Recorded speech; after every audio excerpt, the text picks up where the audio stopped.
we have to start to figure out how to help people understand that it's not just opening a door and writing a contract. We have to explain the complications to it. Welcome to the Grant Y Show. This podcast helps ordinary real estate agents build extraordinary companies. Let's grow in 3, 2.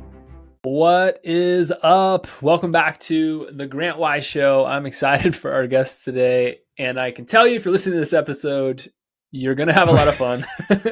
We've been having quite a bit of fun in the pre-show, and I know we're going to have some fun as we get into the actual show. Excited for my guests today. So I was on their podcast recently and I invited them back on. We had a ton of fun. At least I had fun. I don't know if they did or didn't, but yeah, no, it was great. I said, hey, let's get on my show so we can keep the conversation going. Parasocial. What was the thing you taught us? Yes, it was quite an impactful episode I did, as you can tell by him not really knowing what we talked about. No, I was saying it was fascinating to learn about it. That's the point. It's like a made up word. I'd never heard of it before. Yeah. Parasocial relationships. We talked about all types of fun stuff. So before we get into that, we've got James Dwiggins, who is the founder and CEO of Next Home, which is quite a remarkable company in the real estate space. Yes. And we have the Chief Strategy Officer. We've got Keith Robinson on the podcast.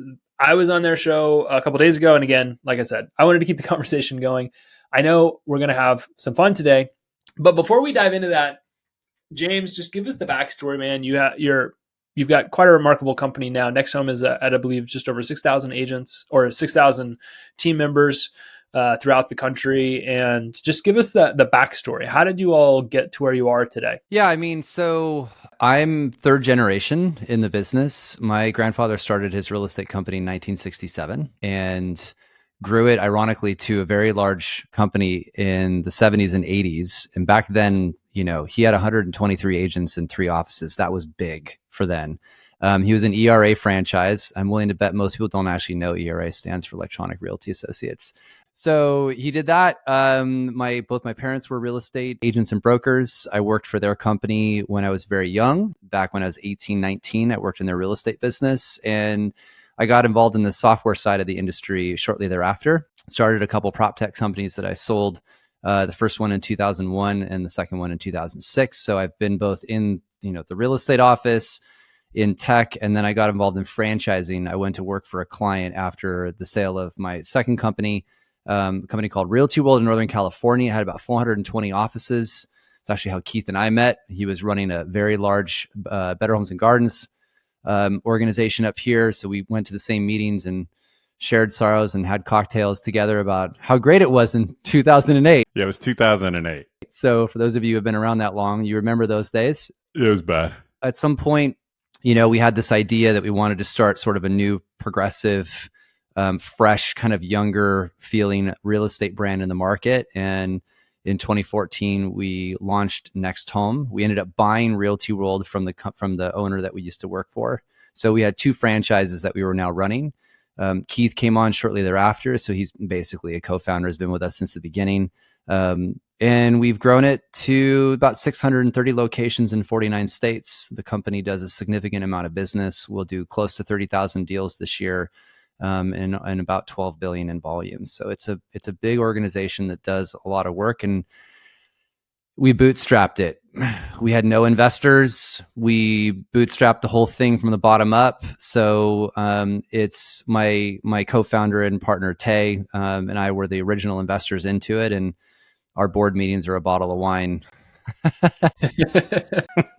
Those are the best. Just the 2 of us, which is nice. And here we are. It's been an interesting road.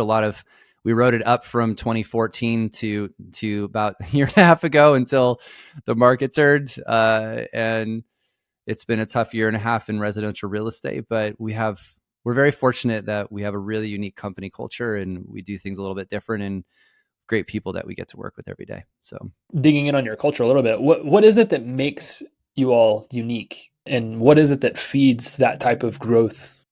Yeah, I mean, I think Keith will have a different answer on this somewhat, but I always like to say that Well, we have a no assholes policy. So let's just call it that. That helps. I'm going to put it bluntly. Like, one of the cool things about when you don't have investors is you get to choose what type of organization you want to be. And what I mean by that is we've always been a company that has been about people. And I'll let Keith dive in on this because it really originated from him's, it's called Humans Over Houses. I'll let him talk about that. But we essentially really focus on working with people who care about the consumer. It's not about the number of deals you do. It's not about how much money you make. It's not about your award. It's about how many people that you help. And so we've been very choosy from the beginning about who owns a franchise. And I think the thing when everybody talks about culture and they're like, oh, it can't scale. I'm like, it absolutely can if you actually just set a foundation of what you want and you're not willing to move away from that. So we've been able to scale this amazing culture from this, baby startup to this, this large business now by continuing to stick by what we believe and making sure that we're bringing in people that share the same values that we do. And we turn away a lot of people, not that they're bad. That's not what I'm saying, but we're protective of what we've built. And that starts with both the leadership team, everybody on our corporate team, which is like one big family, all the way down to our franchise owners, and then how they recruit people to their offices. So, and I think the Humans Over Houses thing is crucial. I think Keith can talk about that for a second because it's a culture part of who we are. Yeah. Well, Keith, before you do, give us a little bit of your backstory as well. How did you get to where you are in the organization today, and then dive into the Humans Over Houses? Absolutely. Yeah. 25-year residential real estate background, started representing buyers and sellers. Enjoyed that very much, but missed sort of that small business entrepreneurial startup. Launched an office for an independent. It was me, a receptionist, and 5,000 square feet of an expensive lease and 0 agents. I do not recommend ever launching an office that way. But we managed to get to profitability in the first. Sounds like a pressure cooker. Yeah, it was brutal. I mean, it kind of, but I was so naive that I didn't know it was terrible. So I just got to work, right? And started growing it. And, so luckily I was young and dumb. So that helped a lot in that specific one. Then I was an early leadership guy for Keller Williams in Northern California. I was a launch and turnaround guy for them for 5 years. At one point in time, I ran the 19th largest real estate company in the nation. And was actually going to take a break from corporate.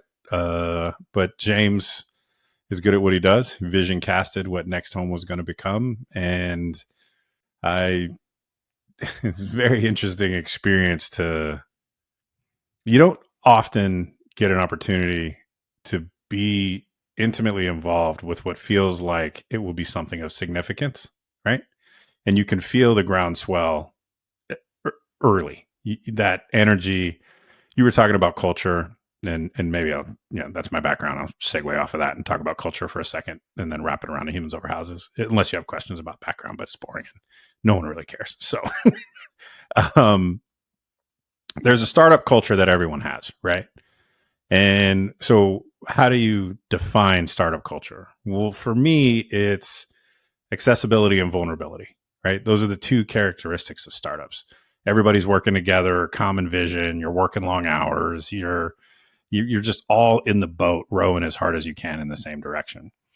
So how do you maintain that as you scale? Well, I don't want to sound oversimplistic, but you just keep being vulnerable and you keep being accessible. And while that might feel different at 620 offices than it did at 60 offices, but the approach is really still the same, right? And so you might use a different vehicle to be accessible. You might communicate slightly different, but still vulnerable. But you have to just lead the best you can without all the answers. Like, the beautiful thing about a startup is you just go fast and break stuff, right? And you're sort of fixing the car while you're going down the road. And then you get big and there's committees and meetings and, those things matter because you're at scale, but you still just communicate. Even if you don't have all the answers, you share as much as you can, unless you sign an NDA or something like that. You just keep being accessible and you keep communicating. And magically, it still works. It just works a little differently than it did at 600 than it does at 60. Man, I love it. I talked about pressure a second ago, and right now the industry is feeling a lot of pressure. Yeah. From a lot of different things. I read this quote the other day because I'm reading one of Tim Grover's books right now. And it says, not everyone gets the opportunity to be stressed by the potential to achieve exceptional things. And I think that right now, the industry as a whole is stressed by the potential to achieve something exceptional. Like we're going through what feels like change. How are you all leading, guiding, directing your agents? Can we go back to culture? Like this is a big part of this. Like how are you leading people through what we're experiencing right now in this industry? Because it's not just one thing. It's like a lot of things that are coming at realtors. It's hard for them to stay focused. What are you advising people? Like how are you leading people through this right now? It sort of dovetails with what I was just saying, which is on any given problem, we don't have all the answers, but we're not afraid to talk to our membership. Or say that. Correct. And tell them, we don't have all the answers. Here's what we know today. We promise, as soon as we have more information, we will update you. But this is where we are in time and space. A quick example is, pandemic, right? When that hit, no one knew what the hell was going on. I mean, it was chaos. And we did 3 webinars a week to our membership. Every Monday, every Wednesday, every Friday. Some of them were quick. Some of them were longer. Some of them were very detailed updates. Some of them were, we don't know either, but we're going to try to figure it out together. And we just kept communicating the entire time as much as we could. And I think too often leaders try to wait until they have a perfect answer or the right answer, quote unquote, or the fog of war has cleared a little bit. Versus just being vulnerable, right? Being vulnerable and saying, look, we're not sure. This is what we see today. We reserve the right to change our mind and we'll tell you when we do. Yeah. I mean, the great example of this, Grant, is what's happening right now with the lawsuits. So we've been communicating and talking about them for 2 years. And I'm not kidding. Like I remember I did an entire presentation on it in our summit in Chicago last year on all the cases, breaking them down, concerns, what the outcomes might look like, etc. A lot of people were like, yeah, but they're going to win, blah, blah, blah. And we're like, and maybe, but we also want to continue to educate you on them because there's a chance that they won't. And a lot of people are like, oh, you're like the doomsdayer. You got an aluminum foil hat on, worried about stuff happening. But our approach has always been that over communicate. Let people be responsible enough to decipher the information, but over communicate. And the best thing I could tell you is our industry has been horrific at communicating about these lawsuits. It's like all of a sudden everyone's like, what do you mean there's a verdict? I don't know. We've been talking about it for 2 years and like it shouldn't surprise anybody. And then the truth is, and I'm giving our team props here because we spent 2 years prepping. And in September, we brought out 420 offices to retrain them on what this will look like post-lawsuit with one of the top lawyers in the industry, how you're going to write contracts, what the outcome might look like with the DOJ. So when the verdict happened, our people were like, yeah, we knew that was coming and we're already prepared. While everyone else is like running around with their hair on fire. And it's weird to me because I remember having this conversation recently with quite a few people. They're like, you shouldn't communicate so much on the lawsuits. You're going to make yourself a target. I'm already a target. Like everybody's already getting sued. If you knew anything about these things, everyone's going to get named until there's a national settlement. So like, I'm not going to sit there in fear. We're going to help our people understand what to do, how to prepare. And Keith said this today on another podcast we were on. It's like, look, go sell houses, help people do what you do, because a lot of this stuff isn't going to get figured out tomorrow. It's going to take time to do. Be aware, learn, educate yourself, but also rates are coming down. Go help people find homes. Like, so there's just it's like this scarcity versus abundancy mindset. And we really follow this concept. Like our whole leadership team is aligned on this. We are not afraid to share. We don't come from there's only us. We took the training program that we've built internally to teach all of our offices how to plan for this. We've been giving it out. If anybody wants it, just email me. I'll give it to you. I don't care. We're all in this together. So like, it's this weird concept of like there's not enough leadership in our business right now. There's a major lack of it, and there's not enough communication coming down.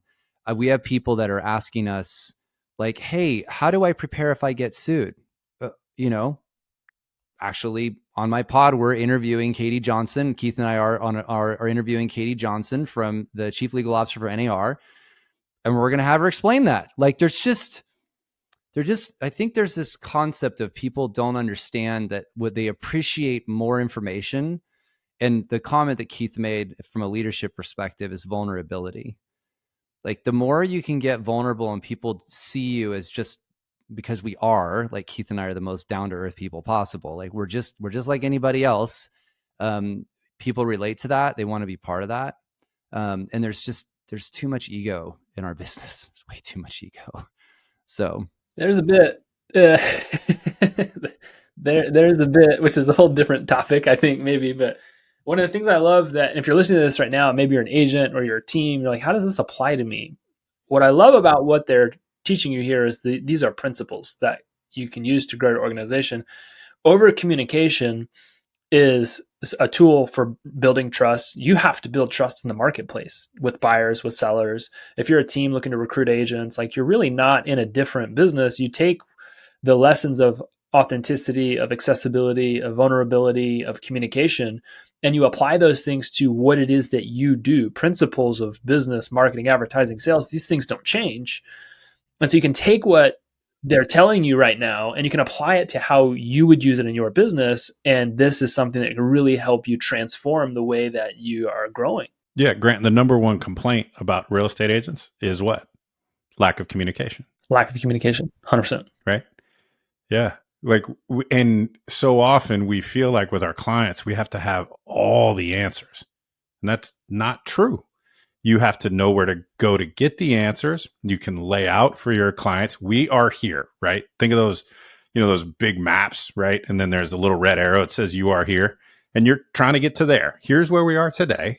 This is the path I think we should take. This is here are the directions we can go. Here are the pros and cons of each one. Which one do you like, client? And to add on to that, by the way, so it's related because we're obviously running from a franchise perspective, but the principles, as you pointed out, are exactly the same. If you're a team leader, over communicate with your team. By the way, they're reading the same stuff you are, and they may have questions. And if you're not answering those questions, what are they going to do? They're going to go somewhere else to get the answers. So like it doesn't matter whether you're a team leader, like if you're running a brokerage, you should apply the same principles. And for agents, go to the same concept with your clients. I mean, I love what you were talking about with the parasocial. God damn it. What is it? Parasocial. What was it? We just talked about this, Grant. Paranormal activity. Parasocial relationships. Paranormal, whatever. The point was, which I know what you were saying, is the idea of sharing content online, on video.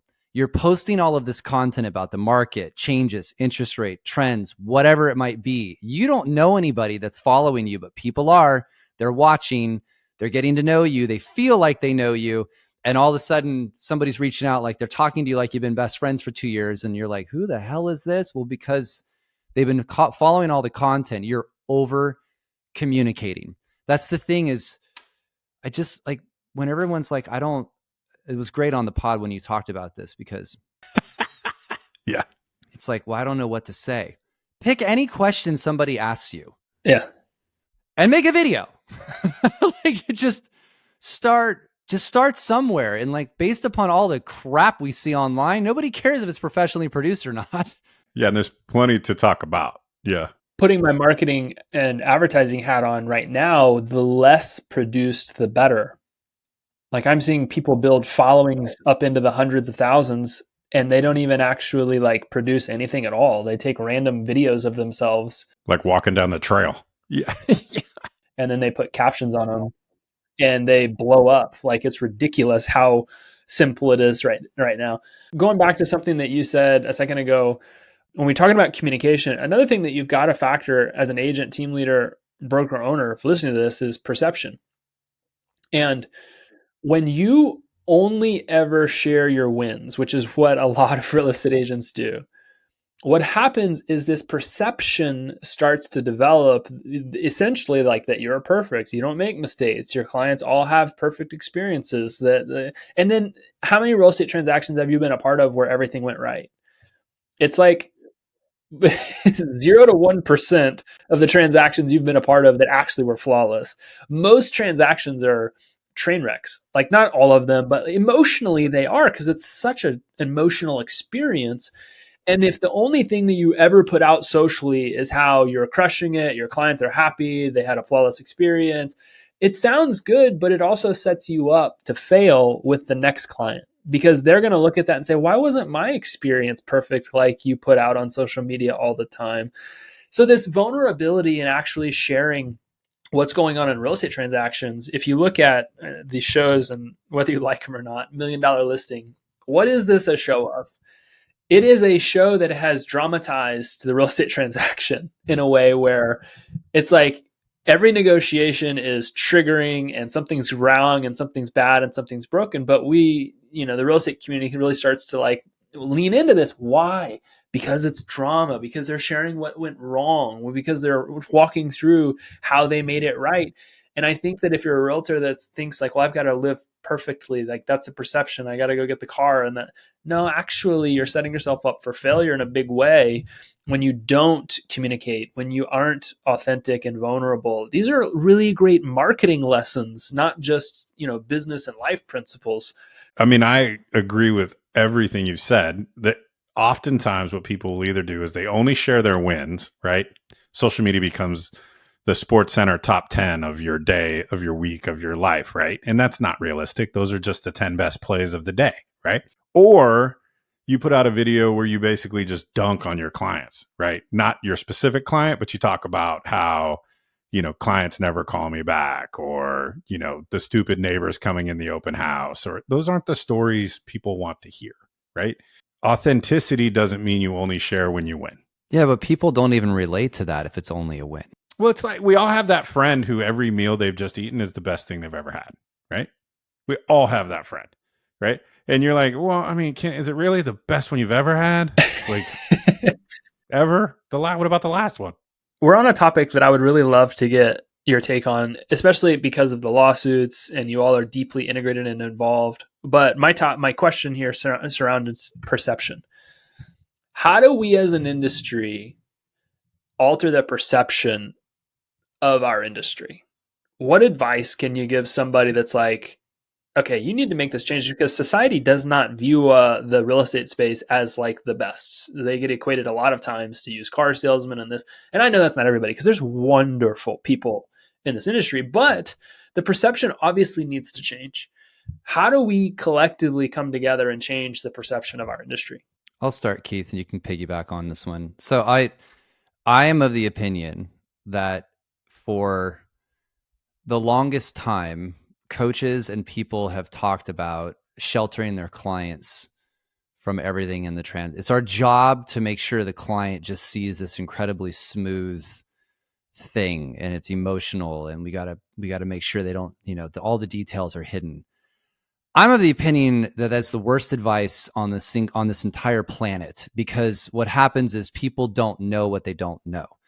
They think that everything is smooth because you haven't talked to them. They didn't see the problems. They didn't see you reading the disclosure package for 6 hours. They didn't see the conversations with the listing agent. They didn't see think about the fact you wrote 3 offers that, weren't accepted. Like, I think it's actually the opposite.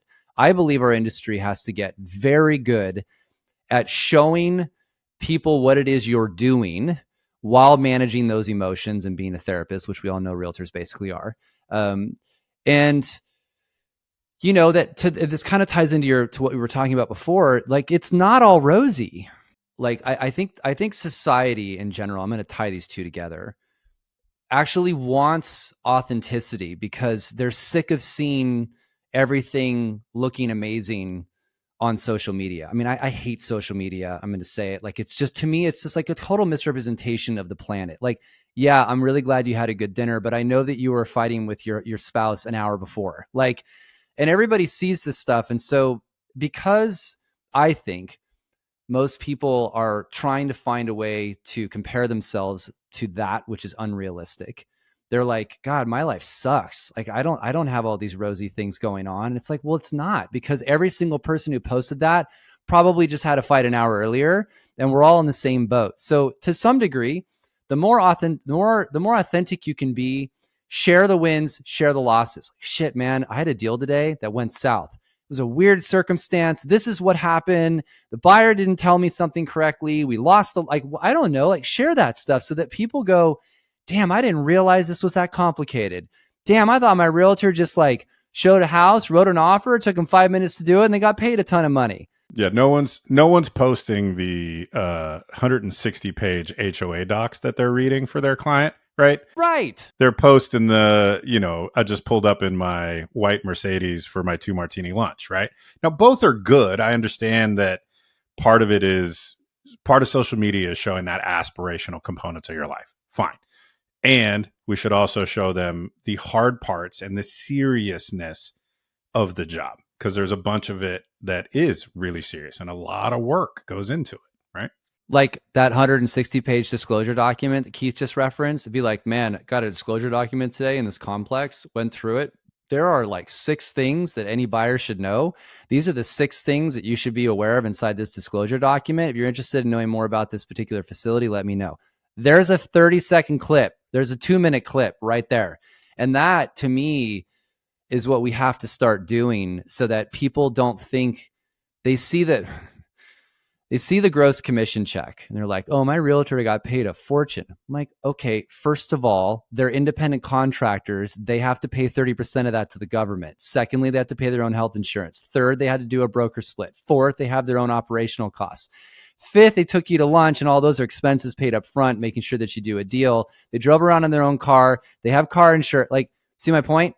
We don't talk about any of this stuff. So perception is whatever you show them. If you don't show them the details, they're going to think it's different than what it actually is. And I think this is like such a really valuable marketing lesson too, because I go back to marketing, advertising, sales, which is my skill set. One of the things you want to remember here, if you're listening to this, is that when you post about your production, you aren't having the effect on the audience that you think that you are. No. Yes. Oh, don't get me started. Yes, you get a big amen from me on this one. Keep going. Yeah, keep going. Tell them. Preach. It's louder for the people in the back. Marketing is messaging. And what happens when you put out your production is you actually are attracting other agents that want to know what you're doing to have success. You don't do anything but repel the consumer, who now just thinks you make a lot of money and don't actually do much, because what you are all typically doing is, like we were talking about, you're only sharing your wins. You're not sharing your losses. You're not sharing lessons learned. You're not sharing the client success, client failure, because you want everybody to think that you're perfect, and perception's reality. So you've got to pay attention to this, because if you keep talking about your production, all you're doing is repelling the consumer, and you're drawing other agents, i.e. your competition, closer to you, because they want to know what you're doing to have success that they're not. A great example, by the way, Grant, is like, oh yeah, I listed this home and I put it in contract in 2 days and we close in 5. Yes. Okay, I know that sounds good. And that might be a great idea to say that, because the seller's like, I want to sell it fast. But then they're like, damn, what'd you get paid to do all that in 5 days? Why should I pay it? Do I need to give you a full commission, or should I get a little money back? Let me go, because I'm chomping. And I know Keith, he's like ready to go on there. Let me go is what he says. Well, yeah, here's why. We touched on it earlier, and I'll try to weave the two together. Is so much of marketing that is done out there is done through the lens of the individual. So I'm the agent, look at me. That is the absolute wrong approach. So one of the reasons our culture is successful, you got James mentioned it in the open, is this humans over houses concept. And put it into a sentence, it's stop worrying about the houses. If all we do is take care of the human beings who buy and sell property, if that is our penultimate focus, and we don't lose sight of that, everything else, all the selling of the houses will take care of itself. if we take care of the human being in our marketing, in our buyer consultation, in our everything is centered and looked at not through the lens of myself as a real estate professional, but through the lens of the human being that I serve, you will be fine. Like agents who are like putting, hey, I'm open house at 123 Elm Street, 2 to 4 on Sunday. You know who cares about that? No one. Your significant other and your mom, because they want to know where you are. But that doesn't help anyone who is like trying to figure out who they want to hire. If you want to tell them about the open house, promote the house somehow, right? Take some component of the house and have that be the concept, because that's what the human who is selling their home, that's what they care about. All of your marketing should be, you have to look at it through the lens of not you. The whole sold it in 5 days thing. No, you know who cares? Your peers, right? Your peers are like, damn, got another one. Great. But so what? That's not the human, right? Talk about how you serve the clients at the highest level. Talk about how your client needed to move. They were paying 2 mortgages. This was rough for them. Make sure you get their permission before you share any personal information. You know, disclaimer, disclaimer, disclaimer. But tell the story of how you served them. Not 5 days and I got my check, holler at me. That is not what this industry needs more of. You know, it's on piggybacking on that, Grant, the ad campaign that should have been run. I'm not ragging. It's just a fact. Like there should have been an ad campaign that NAR had ready. As soon as the verdict came in, there was a $20 million ad campaign hitting the airwaves. And it was literally the humans telling their stories of how they didn't think they could get into a property and their agent managed to somehow get it to happen, or they were stuck in this situation that they weren't going to be able to do on their own. You know what I'm saying? Like it's the human sharing why. It's not like use a realtor. No one gives a shit. It's more about why the buyer or seller would have never been able to obtain what they had they not worked with somebody experience to make that happen, and that's priceless to them. Like that's the campaign. It's like all about them. It's not propping up, use a realtor over a real estate agent. No one understands that or cares. It's like, how does it meaningful to me? And we would have been countering those airwaves of all this negative press by sharing stories that somebody relates to. Yeah. And forget what NAR could have, should have maybe done, but like as an agent who's listening or an owner of a brokerage, tell your stories of residential real estate. Tell the stories of look, here's a website, little shameless because it's ours, but that's the only place I know to go. Go to humansoverhouses.com. No, for real. It's not even ours. It's just the customer. It's all it is. It's all stories about residential real estate, the big and the small ones, right? The 10-year-old who told her mom, hey, mom, I'm going to go to college and someday I'm going to buy you a house, when no one in her family had ever been to college or had ever purchased their own home. She did both. Those are the stories we need to tell, right? The big and the small one. That's just gold. It's gold. You guys can go look at any media company throughout the world today, and they're not sitting up touting their brand. They're using their platform to tell the stories of other people. Like news companies are really great at this. They just tell stories all day long. That's what they're doing, is telling stories. Politicians are also really great at this during election season, right? It's just story after story after story. If I want to push a new policy, I got to go find 6 people I can tell their story to get people to relate to the policy. And I think, James, what you just said there is just absolute gold. I hope you're paying attention. And more importantly, I hope you're taking notes and you're going to go implement after this, is if you can just tell the stories. I cannot tell you how many freaking marketing real estate companies I step into on a daily basis. Where are the testimonials? Where are the past clients and sharing their experience? Where are the people getting behind a camera talking about how you helped them achieve homeownership?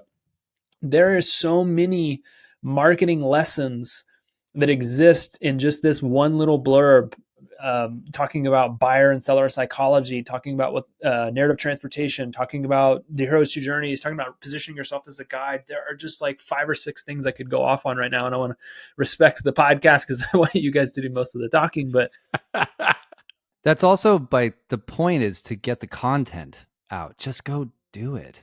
Yes. please remember, like, if you want to attract more sellers, you need to let more sellers tell those stories on your platform. Like, it is that simple, actually. It is no more complex than this. If you want to work with more buyers, get more buyers to share their story on your platform. This isn't about you. And this is a challenge. I talked about it a little bit on y'all's podcast, but like, not everybody gets this. Not everybody builds this bridge, but in buyer psychology, seller psychology, we can leverage both desire and necessity from an advertising standpoint. And there is nothing more power than human desire. We will put off a lot of stuff that we need to do because of something that we desire. And then today, there's nothing more desirable to the consumer than looking at properties, which is why Zillow blew up. And it's how you can blow up if you're listening to this. You don't need to rely on Zillow to do this for you. But then after somebody understands that this thing is available to them, the property itself, then it's when the agent becomes relevant to the conversation. And that's where your brand is important and sharing these stories. And there's just, if you understand the natural progression that people go through to buy a house, you can then understand where to position yourself in a way that is actually relevant. But kind of like piggybacking off this into another topic, closing it, and going into another topic, when you share only your wins, and you share only your commission checks, and you share only your production, and you share only your place, from a brokerage standpoint, you're not communicating the message that you think you are. You're not attracting the type of client that you think you are. As a matter of fact, you're doing the opposite. And this goes into the last topic before we have to close down. We've already been on longer than I thought we would, so I appreciate you guys. But it's value. We talked about how we change the perception of ourselves in this industry, and I think you guys gave some gold. But how do we then start to, as we change the perception of our industry, communicate our value? Because I think there's going to be a lot of people that don't know how to do this, that are like, this is a new requirement. If you are not communicating your value, you are going to start to disappear in this marketplace. James, how do we communicate our value in a market that, in an industry that is changing, so that we can continue to do business the way that we've always done business? All right. So two things, and Keith's got some really good key points we'll end on with this, because they're dead on what everybody needs to do. But I'll throw a few things in front. I like telling the story because I think it's important. And by the way, storytelling is a good way to do things because people relate to it. So my dad passed away a few years ago. My mom lived in the mountains. We needed to move her down out of the mountains so she was closer to us. We moved her to a 55 plus community. It's a very specialized community called Rossmore here in Northern California. The agent, next home agent, was working on the deal. And she sent me the disclosure package. And in the email was like 4 or 5 bullet points of, what I needed to know. And I did, by the way, and this is extremely important what I'm going to share. I did what every buyer does. I said, thank you. Appreciate it. Look forward to chatting tomorrow for 15 minutes on our catch-up call to go through those bullet points. And I filed the email away. About 5 minutes later, I realized, I was looking at the disclosure package, just kind of glancing through. It was 126 pages. So by the way, you're welcome, everybody who's not in California, for all of the size of your contracts. So anyways, I'm looking at this and I'm like, Jesus, it's a big document. I'm not going to read that shit. I don't have time for that. So I respond back and I'm like, hey, by the way, how long did it take you to read that? And she goes, 6 hours. Now, there's the problem. So I didn't know it was 6 hours. I didn't even correlate the fact that somebody did all of that. I just saw the end point. I just saw the bullet points. And I was like, oh, okay. It took her 5 minutes to write it. My brain equated 5 minutes, not 6 hours. That right there is part of our fundamental issue. We have to start to figure out how to help people understand that it's not just opening a door and writing a contract. We have to explain the complications to it. NAR did a great thing. I'm not just promoting NAR, but they did a great thing called 179 things that are involved in a transaction. And you can do the same thing on the buy side as well. Start laying out all the things that you do on the buy side of a deal. Start talking to people about the work involved so that they understand the complexity of these things. I think that another comment I'll make, I saw some data that hasn't been out yet, but let's just say the equation of what people think the amount of time it takes an agent to help a buyer is like 1/4 of the reality. Meaning buyers think it takes agents a certain amount of time. And then the reality is we all know it's like 4 times that. So we have to start figuring out how to articulate those things. I'll set Keith up with this. You got to treat buyers just like a seller. You have to look at them that way. And then Keith's got some great points, I think, to kind of hammer this home. So yeah, I'll give you, I assume we're speaking specifically to a post sort of lawsuit world, right? And how things could change. Or even now for that matter, but just in general. Yeah. Yeah, correct. First, let me start with this because I don't think this gets talked about enough. I know that our industry doesn't always have the best perception, but more than 90% of the people either strongly agree or agree that they would use their real estate agent again. Correct. More than 90%. So that means we actually do a very good job at taking care of the human being in the transaction.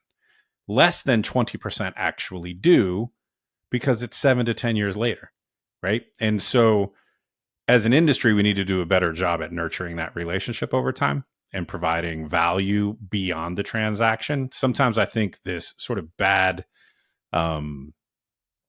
perception comes from the fact that we sort of don't continue to nurture the relationship over time. It's a fair comment. So that's one component. I think we do a pretty good job as an industry of making people happy because they tell us, you go look at the NAR buyer report, the NAR seller report, and other places. The consumer has communicated, I'm happy with you. I would use you again. Now, the changes in the industry that are probably going to be coming down post lawsuit, right? There's one technical change or procedural change that's going to be important. And this is James and I's opinion after lots of research and debates and whiskey fueled arguments. We've gotten to the place where I feel pretty confident that a buyer broker agreement will be mandatory in every state in the US. It's already 15 now, by the way. Yeah. So 15 states, used to be 11. Now it's 15. I think it will be every. So you're going to have to sit down and have a conversation with the human being who wants to buy a house and explain to them how you get paid. And just like you sign a listing agreement, you're going to have to sign a buyer agreement that says, we're going to work together exclusively. Here's how I get paid. If no one else will pay me, you get to pay me, right? So that conversation is going to have to happen. Most states have one, almost all. I would go take a look at step number 1. Go print your buyer broker agreement. Yes, I said print because I'm 52 years old, but you also need to carry that thing around with you and learn it. Yes, it will change on the other side of this, but at least you have a functional working knowledge. Go find someone in North Carolina or one of those other required states. Talk to them about how they talk to their clients about it. Get comfortable with the buyer broker agreement. That's number 1. Number 2, your buyer consultation of tomorrow better look way better than and different than your buyer consultation of today. In fact, it should look a lot more like your listing presentation of today. Historically, we do this really great, amazing, service-oriented vision casting exercise with clients. Tell me about your perfect house. I want a big lot. Okay, why? Oh, I got 2 dogs. Awesome. If it was a perfect house, but with a small lot, but it had a dog park across the street, would that work? Oh, yeah, I didn't think about that. Yeah, that would work. Great. We do a wonderful job at that in general as an industry. What we don't is, which James spoke to in depth, is providing massive value, explaining how you're different. Just like when you go on your listing presentation, you've got your things you do that no one else does. Maybe you pay for staging. Maybe you got some secret social media marketing campaign that you do. Whatever your secret sauce is for a listing, you better start to write the recipe for your secret sauce for buyers and make sure that is in your buyer consultation. So that's step number 2. Step number 3, by the way, step number 2 will help you regardless, even if NAR goes to the mattresses and wins the fight. Step number 2 will build your business bigger, faster, stronger anyway. For sure. Your confidence too. Correct. Step number 3 is if we do end up having to negotiate with buyers and or sellers for buyers' commissions or however this all shakes out in the end, negotiation will become more important than ever. And most of this industry has a beautiful servant's heart. And having a beautiful servant's heart normally makes you a below average negotiator. Because you don't want to have those hard conversations. You feel resistance to it, right? You're not some cutthroat negotiator. But you better get better at it if you're going to now have to negotiate for both sides of the transaction. And so level up your negotiation skills. Figure out your beautiful, kind, elegant, servant's heart way of being a better negotiator, because you're about to do more of it on the other side of these things. And if James and I are completely wrong, number 2 and number 3 will benefit your business immensely regardless. Keith, you just gave what I would describe as one of the most eloquent shit sandwiches I've ever heard.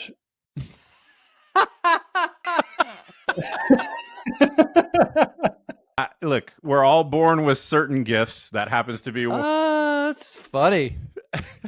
That was like such a beautiful compliment. Beautiful compliment. You're shit, by the way, and then beautiful like ending compliment. Like that's the perfect shit sandwich. And now you know why I work with him. I agree with you wholeheartedly.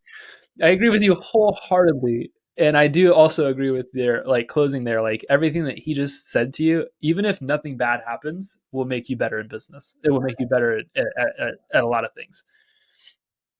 That was awesome.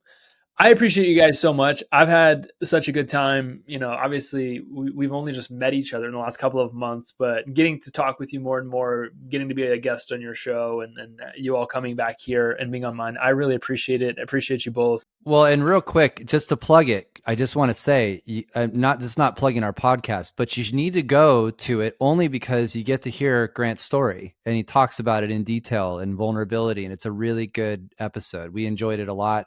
I learned about paranormal social stuff as well. So, dude, write it down, bro.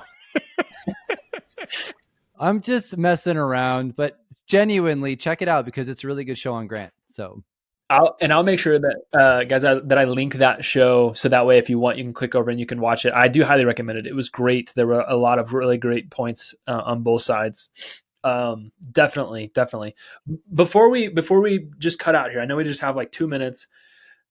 The show is about helping ordinary people build extraordinary companies. So if somebody's listening to this and they're like, okay, I got a lot of really great takeaways from this, but what's the next step? Give me, both Keith and James, just, okay, step 1 to go starting to build something extraordinary like you all have done. What should I do if I'm listening to this?